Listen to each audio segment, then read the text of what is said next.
Joni D and Little Joan with a screenwriter's rant on V for Vengeance. Not V for Vendetta, but V for Vengeance. About a couple of vampire sisters who are really good vampires. Smash like and subscribe. Thank you for smash liking and subscribing. Check out my books. Links in the description. Comedy Horror in South Jersey. It's what? It's the Pineys, books 1 through 9. If you like vampires, I got a graphic novel called Lester Crenshaw is Dead. Check it out also on Amazon. All right.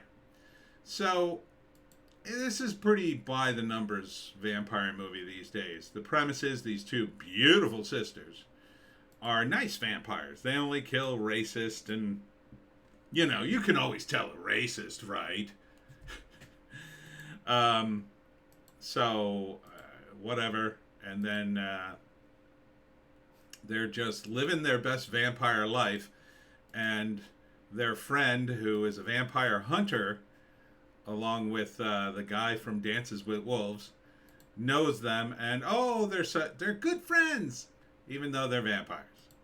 And then she gets captured by a bad vampire who's draining her of blood and has other vampires, and then they have to save her. They team up with the vampire hunter and go save her. And here's a bunch of weapons.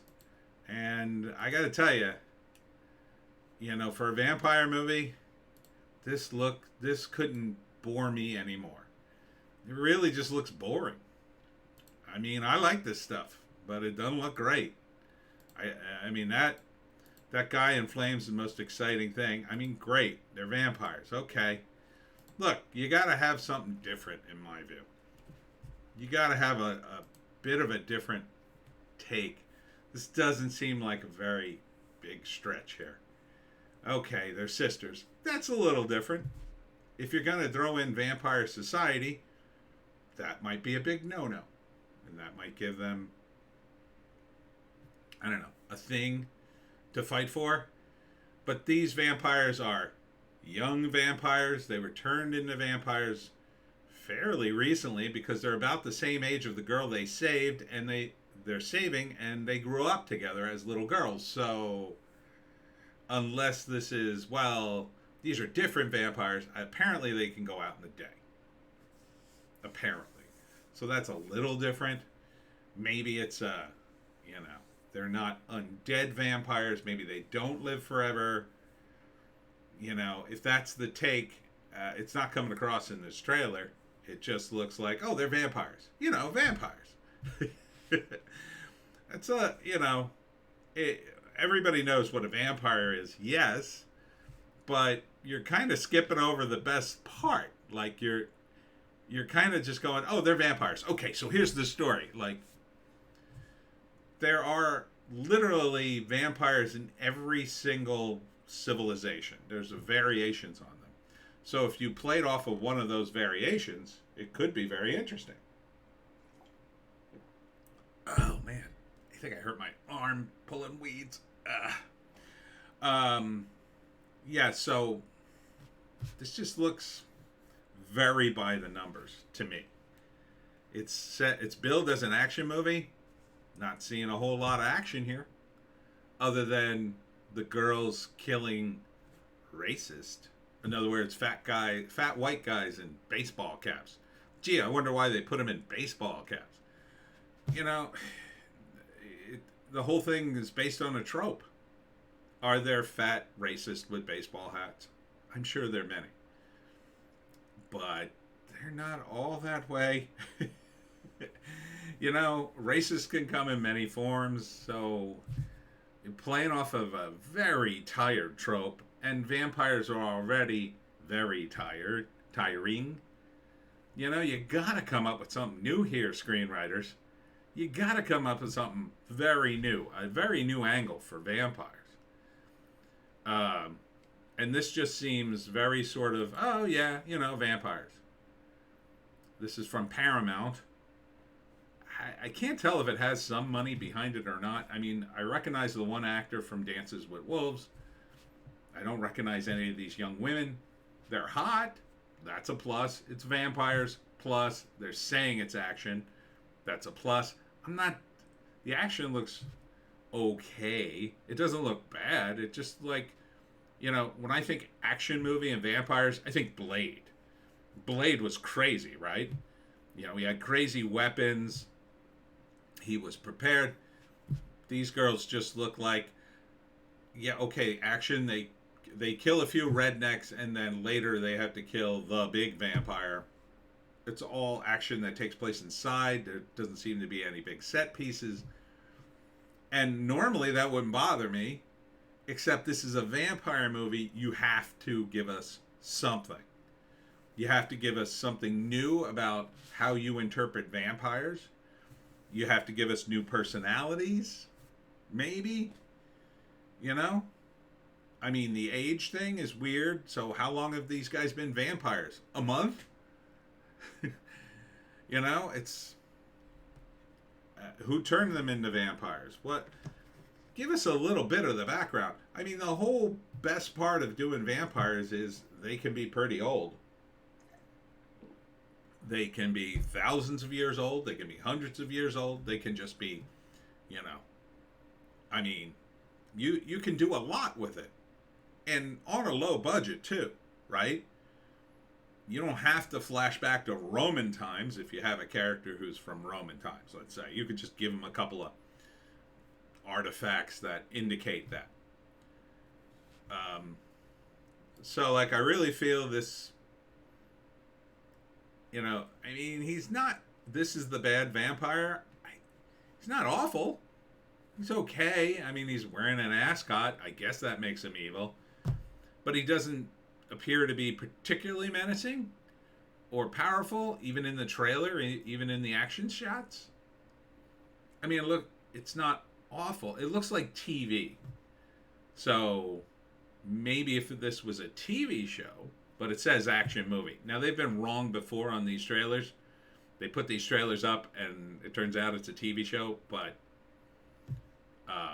if it was a TV show, I'd give you more leeway because the looks TV. You have an opportunity to develop the characters over, you know, a few years, and then you might stumble upon some new angle of vampire that I go, oh, that's kind of intriguing. But this looks like very by the numbers, as they say. First act, two girls, they're vampires. They're doing their thing, making the world a better place by only killing certain people they deem as racist and bigots. Fine. That's not, you know, an SJW vampire. Okay. I mean, you could take that somewhere if you really pushed it off a cliff. But whatever. So they're killing, you know, rednecks, because we all know they're all racist and bigots. Anyhow, that's the first act, and then they meet up with their childhood friend, a woman of color. And she's now a vampire hunter along with the guy from Dances with Wolves. And they're still very friends. They still consider themselves family. And there's Dances with Wolves guy. So they consider themselves family. And that's the first act, basically. And I guess at the end of the first act, the black girl gets kidnapped. So now they have to go after her. They team up with the vampire hunter. Maybe they didn't like him in the beginning. They're, of course, keeping her alive. Why they don't just turn her into a vampire or kill her, I don't know.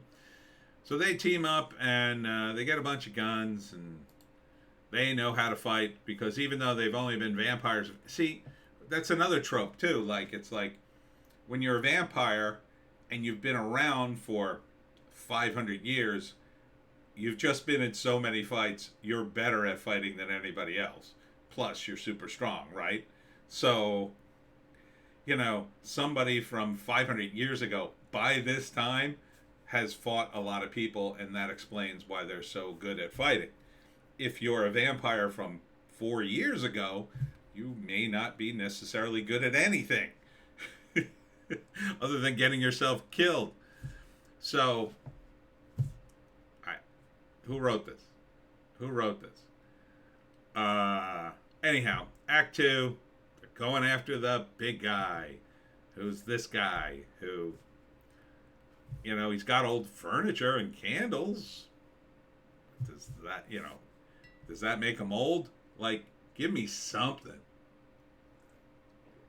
Give me something in this trailer to tell me that he's a real threat and not just generic vampire villain number three. Stephen Dorff in one of the Blade movies, he was practically a god when Blade fought him, right? He had some deal where he was going to turn himself into a god, and then it was crazy, the fight at the end. It was very CGI. Not great, but cool. Cool in its premise, anyway. This just looks like a guy. Again, a TV villain. A guy you would see for 2 or 3 seasons, and then the bigger villain would show up. Something like that. Even the costuming, I'm just like, this is the guy? This isn't the way I would dress a serious villain, like a guy who was just going to kill everybody. I would either make him the militant vampire with a bulletproof vest. He's like doubling and tripling his protection. Good luck killing him. Or I'd make him some kind of menacing Nosferatu guy. Something. It's not like he can't be evil, but I'm not getting the evil off this trailer. I'm getting like TV evil. Like, oh, here's the bad guy. Here's the bad guy from season 1. Frank. Frank the vampire. Even Buffy, this is what it feels like. It feels like a Buffy episode. Not even a very good one. And I hate to knock the movie, because I really like vampires, and I guess if you've never seen a vampire movie before, this will be kind of cool. Or if you haven't seen a lot of them, if you haven't seen Near Dark and, all the other various vampire movies that have been out, you'll probably say, oh, that was pretty good. And I'm sure it's not the worst movie ever made, but it just feels kind of like they're phoning it in. Doesn't it? You watch the trailer, you tell me. And for those of you who keep saying, why don't you show the trailer? Everybody else does. Well, when I show the trailer, I get flagged. Talk to YouTube. Because I don't know why they flag me every time I show a trailer. Maybe it's because I'm highly critical of everything and they don't like what I have to say. Maybe it's because of my political views. Maybe it's because I'm just unlucky. I don't know. Don't complain to me. I can't do anything about it. This is why I click through the trailers. So, pluses, hot chicks. Vampires. Negatives, it looks like by the numbers. Again, probably okay. When's it coming out? I don't know. Doesn't say. If I had to ballpark it, maybe they're just going to release it on Paramount. Now, that would be okay. Like if this is a TV movie, it's acceptable. It's acceptable because it's not a huge budget, and this is about the best they could do. Although, again, I got to say, phoning it in on the costumes. Especially this girl with the bedazzled lip shirt. What did you just tell her? Well, wear whatever you want. We're shooting a movie. Give her a look. This is not a good look. Not a good look. Not for a vampire hunter. Great, it shows off her rack, but there's plenty of other things that show off racks that could be construed as, I don't know, vampire hunter. I guess this dude's a vampire too, because she hangs out with the sisters, and he's gonna be Mr. No Shirt for the ladies. Anyhow, that's it for me, Tony D and Little Joan. Check us out on Odysee, Bitchute, and Rumble for our more base takes, if you can imagine a more base take than that. At least it's not woke. Apparently. Well, a little bit. And that's it. We'll see you in the next one.